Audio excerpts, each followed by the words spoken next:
Hi guys, welcome back to my YouTube channel. Welcome to this new video. അങ്ങനെ നമ്മൾ കുറച്ച് നാളുകൾക്ക് ശേഷം ഒരു ട്രാവൽ വ്ളോഗായിട്ട് എത്തിയിരിക്കുകയാണ് ഗൈസ്. അപ്പോൾ ഇന്ന് നമ്മൾ എത്തിയിരിക്കുന്നത് നമ്മുടെ ഇടുക്കി ജില്ലയിലെ കേരളത്തിൽ തന്നെ ആകെ 2 സ്ഥലത്ത് കാറ്റാടിപ്പാടങ്ങളുള്ളൂ. First one is that is Kanjikode Palakkad and second one is നമ്മളുടെ സ്വന്തം രാമൽക്കമേട് ഇടുക്കി.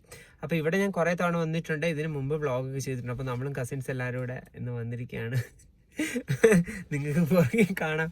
അപ്പോൾ നമുക്ക് എന്തായാലും ഇവിടുത്തെ കുറച്ച് കാഴ്ചകൾ ഞാൻ നിങ്ങളെ കാണിച്ചു തരാം. ഇവിടെ എനിക്ക് തോന്നുന്നു 14 കാറ്റാടികളാണ് മൊത്തമുള്ളത് അല്ലേ? യെസ്. അതേപോലെ തന്നെ ഇതിൻ്റെ ഓപ്പോസിറ്റ് പുഷ്പക്കണ്ടം എന്ന് പറയുന്നൊരു സ്ഥലത്തും ഇതേപോലെ തന്നെ കാറ്റാടികളുണ്ട്. അപ്പോൾ നമുക്ക് എന്തായാലും വണ്ടിയുടെ പുറത്തിറങ്ങിയിട്ട് ബാക്കി കാഴ്ചകൾ കാണാം.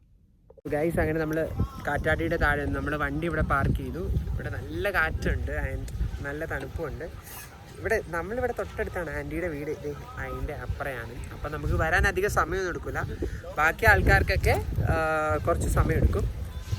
എന്തായാലും അങ്ങോട്ട് ഗായ്സ്, അങ്ങനെ നമ്മുടെ കാറ്റാടികൾ നിങ്ങൾക്ക് കാണാൻ പറ്റും. നമ്മുടെ വണ്ടി അവിടെ കിടപ്പുണ്ട്. ഇതാണ് നമ്മളുടെ കാറ്റാടി സുഹൃത്തുക്കളെ, കാറ്റത്താടുന്ന ആടികൾ വരും. സോ ഇവിടെ ഭയങ്കര കാറ്റും മഴയൊക്കെയാണ്. ഇന്ന് സൺഡേ ആയതുകൊണ്ട് തന്നെ മഴയില്ല, മഴ ചാറുന്നുണ്ട്. നോക്കിയാൽ സ്കൈ ഒക്കെ നല്ല കിണ്ണം കാഴ്ചയായിട്ടുണ്ട്. സോ എല്ലാവരും കോതമംഗലം ആലുവക്കാരൊക്കെയാണ്. നമ്മുടെ വണ്ടി ആലുവ രജിസ്ട്രേഷൻ ആണെങ്കിലും നമ്മളിവിടുത്തെ ലോക്കൽസ് ആണെന്ന് ഇവർക്ക് അറിയില്ലല്ലോ ഗൈസ്.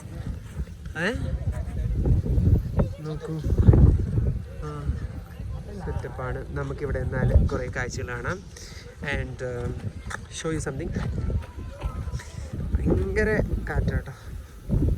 പക്ഷെ ഇപ്പം ഇത്തവണ കാറ്റ് കുറവാണ്. നമ്മൾ സാധാരണ വരുമ്പോൾ ഭയങ്കര കാറ്റാണ്. മഴയത്തൊക്കെ വന്നു കഴിഞ്ഞാൽ വേറെ ലെവലാണ്. ഇവിടെ നമുക്ക് ഒന്നും തന്നെ കാണാൻ പറ്റുകയില്ല ഗൈസ്. പ്ലാനിൽ ഇവിടെ എപ്പോൾ വന്നാലും എൻ്റെ മുടിയൊക്കെ പറക്കുന്നത് കേട്ടോ. എപ്പോൾ വന്നാലും നമ്മളിവിടെ വരും. നമ്മളൊരു ഫ്രീ ടൈം കുറച്ച് നേരം സ്പെൻഡ് ചെയ്യാൻ വേണ്ടി. സ്കൂൾ ബാക്കിലും കുറേ വിൻമിൽസ് ഒക്കെ കാണാൻ പറ്റും.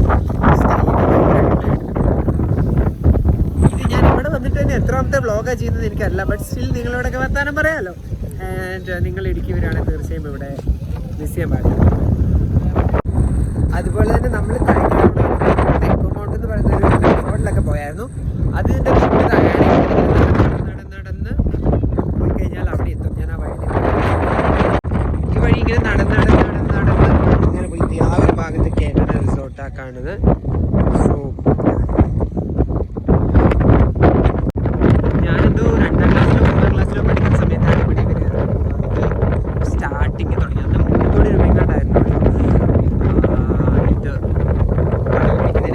വർഷം എന്തോ നമ്മുടെ സ്വന്തമാണ്, പിന്നെ ഗവൺമെൻറ് അങ്ങനെ എന്തോ സംഭവമാണ്. ഇവിടുത്തെ സ്കീമുകൾ ഒരു 3 കോടി രൂപയായിട്ട് നമ്മൾ പണിത് കറണ്ട് ഗവൺമെൻറ്റിന് വിൽക്കും. അതിൻ്റെ ഗ്രാസ് ലാൻഡ്സ് ഒക്കെയാണ്. വേനൊക്കെ വന്നപ്പോൾ ഇത് ഫുള്ള് ഉണങ്ങി കിടക്കുമായിരുന്നു. അപ്പോൾ ഇതെല്ലാം നല്ല